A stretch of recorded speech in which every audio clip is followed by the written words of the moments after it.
Entender el Guernica, a veces comparándolo con la poesía, es muy interesante y desde luego abre nuevas posibilidades. Y nos recuerda pues ese comienzo de este curso, cuando hablábamos del poder que las imágenes tienen para influir de modo inconsciente. Ese estar en la caverna y tener que salir de la caverna, pero de modo muchas veces irracional, sin saber muy bien por qué, porque las imágenes nos están transmitiendo cuestiones importantes que nosotros no somos capaces de reconocer. En el Guernica hay mucho de esto, ¿no? La actitud es claramente contagiosa, la gente vio el Guernica ya desde el principio conmoviéndose, sin entender muy bien qué es lo que significa, pero conmoviéndose ante esta obra, ¿no? Si escogemos, por ejemplo, un poema de Miguel Hernández titulado Guerra, escrito ya en su último periodo en la cárcel, en una época contemporánea casi del Guernica. No quiere decir que se conocieran, aunque Miguel Hernández conocía muy bien el Guernica, lo había visto seguramente en París, y escribe negativamente sobre él. Tengo un artículo publicado al respecto, puesto que él venía condicionado de su viaje a la URSS por la visión del realismo socialista, de que había que volver a un arte que llegara al pueblo, y todo arte que hiciera experimentos como el cubismo le resultaba impopular, le parecía que era arte burgués, y él había rechazado este tipo de arte, ¿no? Pero en sus últimos poemas, curiosamente, le está transmitiendo las mismas emociones que nos transmite el Guernica, ¿no? Y, por ejemplo, Guerra comienza diciendo: todas las madres del mundo ocultan, el vientre tiembla, y quisieran retirarse a virginidades ciegas, el origen solitario y el pasado sin herencia. Que habla, por ejemplo, de esta maternidad de Picasso, que es un elemento clave, puesto que la maternidad simboliza siempre la víctima inocente por excelencia en todos los cuadros, ya lo veremos a lo largo de la historia, pero llegando hasta nuestros días, ¿no? El niño muerto, el toro que parece atropellarles sin darse cuenta de su sufrimiento. Veremos que el toro simboliza la violencia ciega.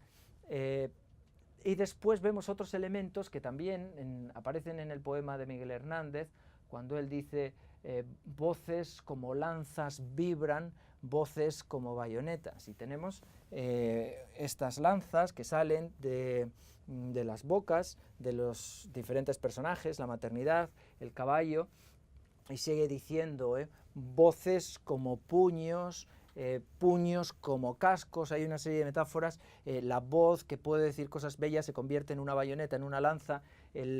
La mano, que es para acariciar, en un puño que golpea, o en un casco de caballo. Y después dice: pechos como muros roncos. No hay posibilidad de abrazo, todo es enfrentamiento, todo este caos que la poesía puede simbolizar muy bien por la libertad que el poeta tiene de elegir las metáforas, se da también en el Guernica. Y no se da en otras obras que Picasso hizo después, que son muchísimo más básicas en su representación, más fáciles de conocer, por ejemplo La matanza de Corea, pero obviamente no tiene la fuerza que va a tener el Guernica a lo largo de la historia, y recuerda pues a un plagio de los fusilamientos de Goya, etcétera. Y el secreto del Guernica está muchas veces en esta carga poética que también se da en la pintura, por ejemplo, de Goya, del perro hundiéndose en la arena, de las pinturas negras que Goya hizo en su aislamiento, cuando él, que había apoyado a los franceses, se encuentra que la guerra en España es terrible, la invasión de España provoca una destrucción de todos los sueños de la revolución que él entonces defendía, pero que no ve que se estén cumpliendo, y la desesperanza la materializa en este pequeño animal que desaparece de nuestra vista en un espacio, por supuesto, muy contemporáneo.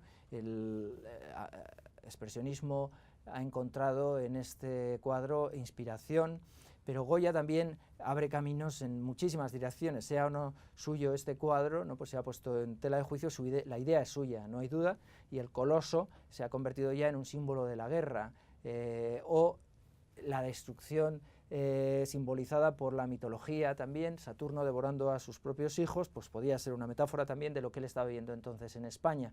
El recurso a este tipo de metáforas se va a hacer también en la Guerra Civil, cuando Dalí, por ejemplo, hace este bodegón con habichuelas hervidas sobre un paisaje muy castellano y que recuerda a la Guerra Civil, ¿no? Ese coloso, pero también un coloso que se autodestruye, como estaba pasando entonces en España en la Guerra Fratricida, la Guerra Civil. Hay un recuerdo obvio de todas las obras que Goya hizo, en todos los artistas.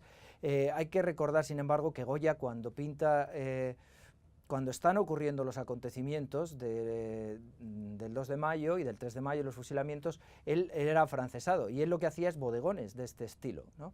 Este es un bodegón que él hizo en 2008, los famosos cuadros de los fusilamientos y la carga de los mamelucos los hizo ya en el 14, es decir, él no podía expresarse con gran libertad, pero sí que necesitaba expresarse, y lo que encuentra son bodegones. El bodegón es un género muy tradicional en España, y claro, estos pollos amontonados nos recuerdan pues a los fusilamientos de la montaña de Príncipe Pío, pero los hizo en el momento en el que esto estaba ocurriendo, en 1808. Y lo mismo los otros bodegones más sangrientos que inspiran incluso a Picasso en la Guerra Civil. O sea, hay muchas formas de expresar que son poéticas y que conviene conocer. El propio Miró hizo también un bodegón para hablar de la Guerra Civil española.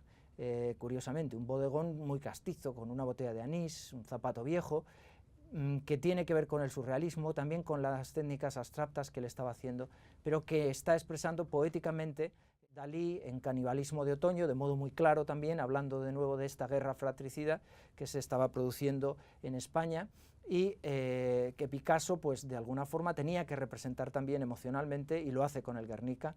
Y ahora sí que entraremos al significado más profundo de este cuadro.